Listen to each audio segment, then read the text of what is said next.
미국에서 혼혈 인구가 급증한 것으로 나타났으며 이런 현상은 특히 청소년 등 젊은 층에서 가속화하고 있는 것으로 조사됐습니다. 뉴욕타임즈는 25일 인구 센서스 결과를 인용해 미국 어린이 중 혼혈 인구가 420만 명으로 지난 2000년 조사 이후 약 50%나 증가한 것으로 나타났다고 보도했습니다. 또 이번 인구 센서스에서는 미국 내 전체 인구의 2.9%에 해당하는 900만 명이 혼혈이라고 답해 지난 2000년 때보다 32% 늘어났습니다. 조사 결과 혼혈의 인종 간 결합은 57가지로 나타났는데 특히 백인과 흑인의 결합은 180만 명으로 2000년 이후 134%가 증가한 것으로 나타났습니다. 이는 지난 2000년 조사 때만 해도 백인과 히스패닉 등 여타 인종 간 결합이 가장 많았던 것과 비교하면 미국의 인구 구조에서 나타난 중요한 변화라고 전문가들은 지적했습니다.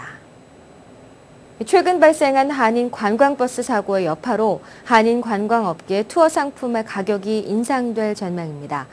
여행객들의 안전이 화두가 되면서 업계가 운전기사 인원 보강과 보험 보상액수 증액과 투어 기간 연장 등을 검토하면서 10에서 20%의 가격 인상이 불가피해진 전망입니다. 뉴욕의 주요 한인 여행사들은 한국의 여행사들과 제휴를 맺고 4박 5일에서 6박 7일 등 장기 투어 상품을 판매 중인데 빠르면 5월부터 가격이 인상될 수밖에 없다는 입장입니다. 한 관계자는 일본 방사선 물질 유출에 대한 우려로 일본뿐 아니라 한국, 동남아 지역 관광객이 최근 줄어든 상황에서 이번에 교통사고까지 터져 업계 전체가 술렁이고 있다며 직원 안전교육과 일정 변경 등 안전사항을 재검토해 매출에 직접 영향을 끼치지 않도록 노력하고 있다고 덧붙였습니다. 롱아일랜드 버스 노선을 절반으로 감축하겠다는 MTA의 계획에 주민들이 23일 공청회를 열고 강력한 반대 의사를 전달했습니다.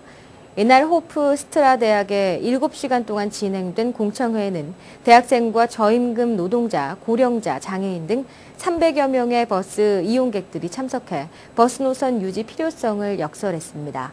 로렌조 심슨 나소 커뮤니티 칼리지 학생회장은 버스 노선 감축 계획이 버스로 통학하는 많은 학생들에게 큰 근심을 안겨주고 있다며 제대로 된 문제 해결책을 내놓지 못하는 MTA와 카운티 정부를 비난했습니다.